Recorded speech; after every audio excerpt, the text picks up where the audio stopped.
We are officially starting the PCT by Mexico. Onward to Canada. Wake up world, I'm coming for you.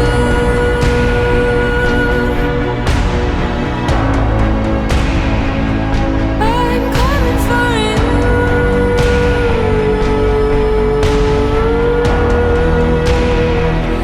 I'm breaking through.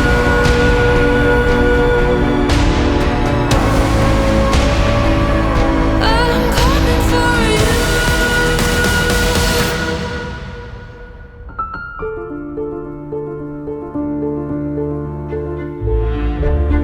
The Pacific Crest Trail is a long-distance through hiking trail.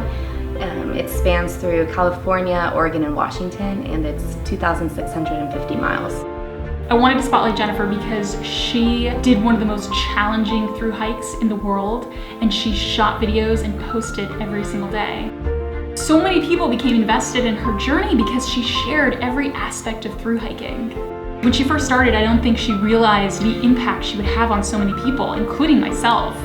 On the trail, Jennifer became Starburst and really showed what people are capable of when you never give up. My biggest fear was getting hurt to a point where I would be forced off of trail. In my mind, I knew I didn't want to quit, but that's something that happens a lot on the trail, or just injuries that pop up out of nowhere sometimes, and being forced to leave. After all of this build-up, I do have endometriosis and extreme ovarian cysts, and so they rupture a lot, and sometimes I have to go to the hospital. So I was worried about something like that happening and me not being able to get any help. I was so overwhelmed with so many emotions. I had actually a lot of anxiety the week before, so when I got down to actually the border, I was just like, oh my gosh, I'm here. I saw the terminus, which I've seen in so many photos and videos, and I was like, oh my gosh, I'm doing it. Because everyone else before me, especially on their first hike, they don't know what they're doing. So we have made it 3 miles. The trail's pretty easy. I'm out of breath, but I feel really good. So California took about 3 months to get through, and the beginning portion is the desert. It's a lot of people's least favorite because it's just so hot and dry, but it was one of my favorites. I've never seen so many different kinds of cacti and plants, and I just saw a lot of things that I've never seen before. My trail name is Starburst. My pack, my clothing, and a lot of my gear is all very colorful. But then another hiker named Ranger one day was like, "Yo, Starburst!" yelled at me, and I turned, I answered to it, and it became official because somebody asked me who I was, and I said Starburst. Once you're getting sick of the desert, you're so excited to get into the Sierra Nevada because it's like the next phase of a through hike. Like if you make it to Kennedy Meadows, which is where it basically transitions from the desert to the Sierra Nevada, it's a huge accomplishment. Because it means you made it through the desert on the Pacific Crest Trail.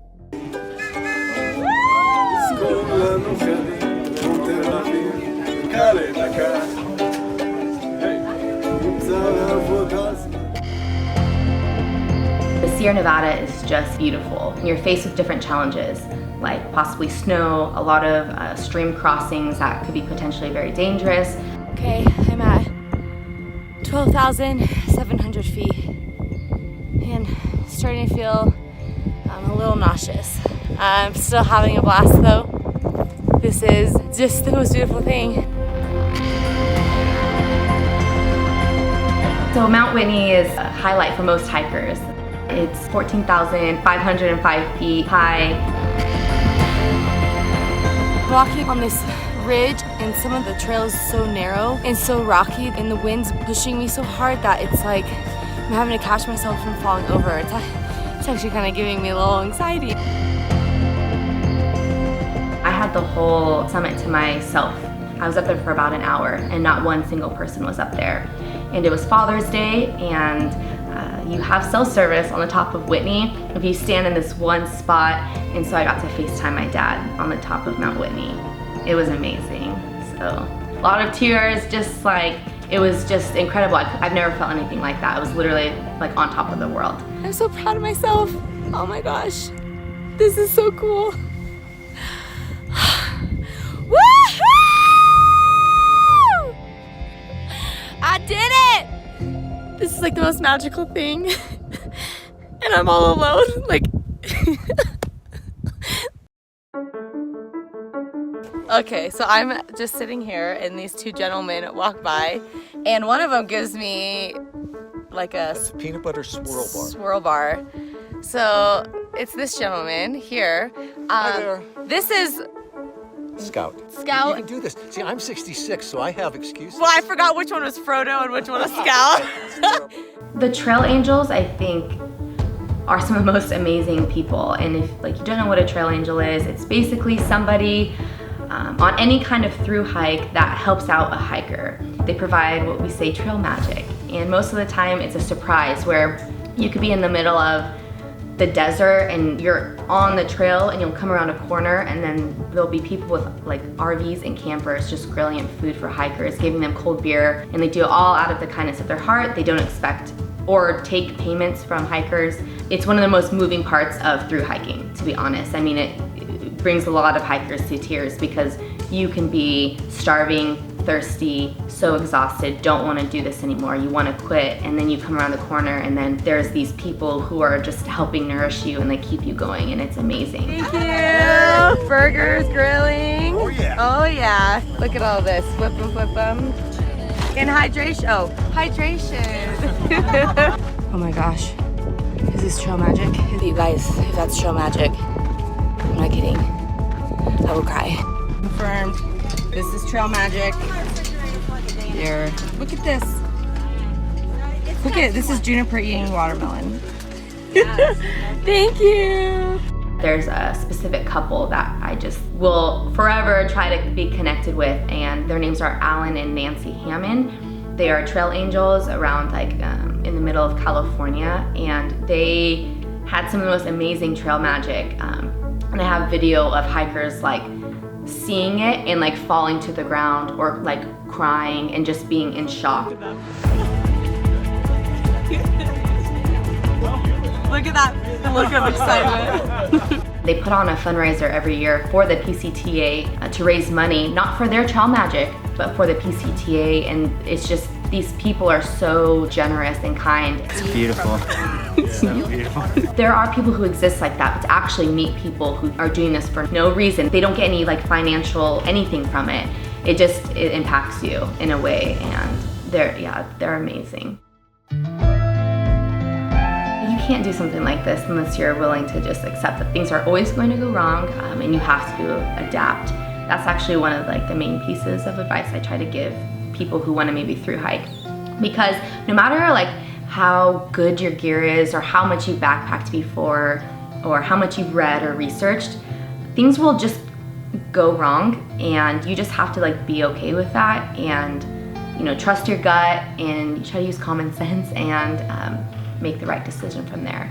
But I think a lot of people who choose to get off the trail, or they hate it or they fail, it's because they aren't flexible, and they're not very comfortable with adapting. They had this vision in their mind, like, oh, the Pacific Crest Trail is gonna be like this, and it's gonna go like this, and it's not going to go that way. It was better for me than I imagined, but it was also harder. I made it. You guys, the John Muir Pass is by far the hardest. It took 2 hours to do 2.5 miles. The hardest part for me on some of the whole trail was in NorCal, because I had the beautiful desert and the beautiful Sierra Nevada, and then there were fires when I was in NorCal. It was hard to hike. I was sick of the state, and so yeah, I was actually having a pretty hard time at the end of California. So at that point, you're trying to just get out as fast as possible. But I am ready to be at camp. My feet are feeling it, and I also got another awful bloody nose. like really bad. But what can you do? You just keep on keeping on. I really learned more about myself while hiking, but you have to do that on your own. You can't do that while talking to people and hiking. You have to be alone, you have to work through it. A lot of experiences that I also had, like with maybe seeing something beautiful, was almost somewhat more special when I was alone because I felt like it was mine. But then there's fears about, you know, being alone. Like what if something happens and I need help? I did have a Garmin inReach GPS and like an emergency button I could press, but still there's always that fear of like, okay, what if I need help? No one's there. A lot of animals, you know, like bears or mountain lions, that kind of thing's always a little freaky. I camped alone a good amount, especially more towards the end, but it doesn't matter like who you are. If you're camped alone and you hear like twigs breaking and you know that something's outside your tent, there's always that little, oh God, I wish someone was here. Well, you gotta love it when a little bear cub is walking towards you. Oh gosh. So I like came out of Mount Shasta and I come around a corner and then there's a little bear cub just, you know, walking the trail but the opposite way. And I freeze because my first thought is, where's the mom? It's a cute little guy. I was just waiting for the mom to like just dive off and fly off of the cliff and attack me, but that didn't happen.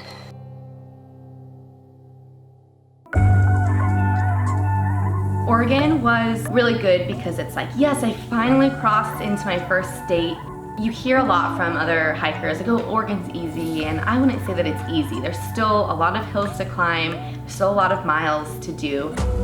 What was it like crossing over into Washington? Oh, it felt so good, you know, because I live in Washington now, and to know that like, this is my last state, like this is the final push, it gave me some extra motivation. And I was like, all right, it's go time. Like, you know, you feel like this is the final push, like I'm actually gonna do it. Like I can actually finish the Pacific Crest Trail. Okay, we've been given instructions to cross the bridge and come into oncoming traffic, single file.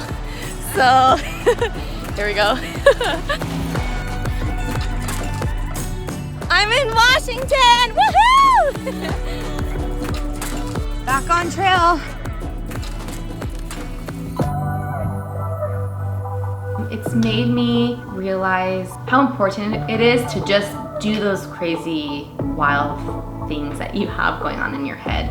Like I honestly just was like obsessing over the Pacific Crest Trail, and I just went and I just did it. I made a decision and I just did it, and it was amazing. And so trying to carry that into the rest of my life with whatever it is, just to understand that you can make decisions and they can be wrong, but it's okay. You just like, you work with it, and not to be scared of having some crazy ideas, because there's other people who have the same kinds of ideas and we need that. Like that's where we get a lot of our adventure and excitement and happiness from life. And so for me, it just has made me even more bold with what I want from the rest of my existence on Earth.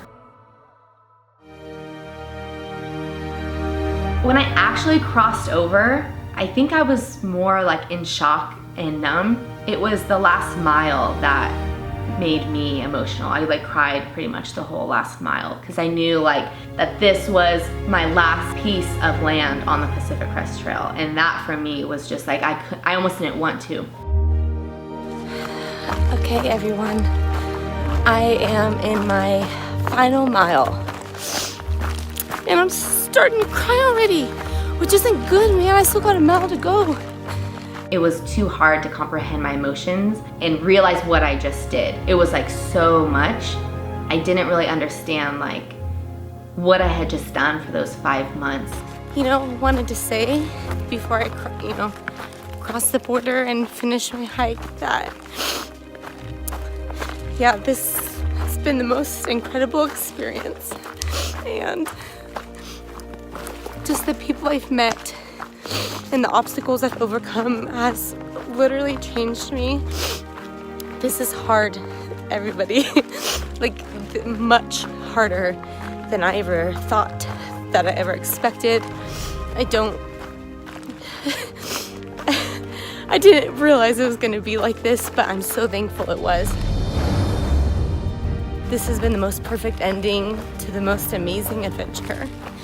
And I'm really sad, but I'm also so happy that I did this, that I just had this like fantasy and this dream, and I just went for it. And I'm just like amazed at where I'm at in my life.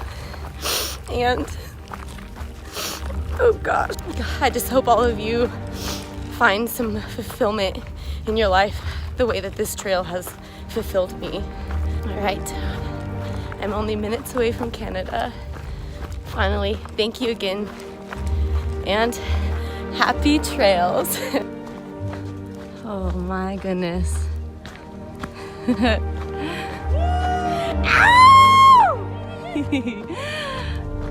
There it is.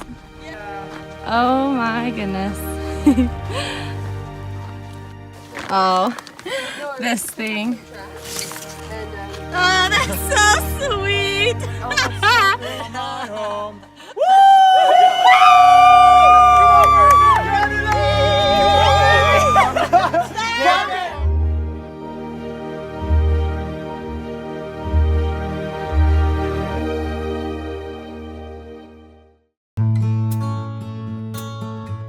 I think you just meet so many different walks of life. It's similar to traveling. I feel like you just become more cultured and more accepting of different people and their ways, and even as simple as walking, which is what thru hiking is. You just have a pack on and you're hiking.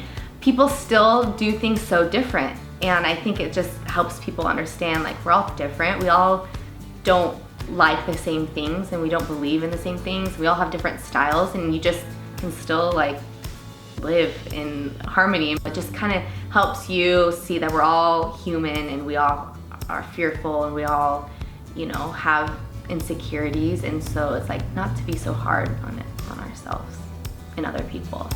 Time goes by so quickly, and the trail gave me more life in those 5 months than I've experienced pretty much my whole life. Like there's no words really to put into like how amazing something like this trail is. Thank you so much for all your support and joining me along on this journey that I'm going on. And I just want to say that the more I do things like this, the more I love myself. If you accomplish something and you are filled with joy and you are proud of yourself and whatever, like keep doing it and don't stop, because I really truly believe that gratitude and like self-love like is some of the most important things that we can have in life. It's great when others love us, and it's so great when others are proud of us, but really like being proud of yourself and loving yourself just makes you like a force of nature.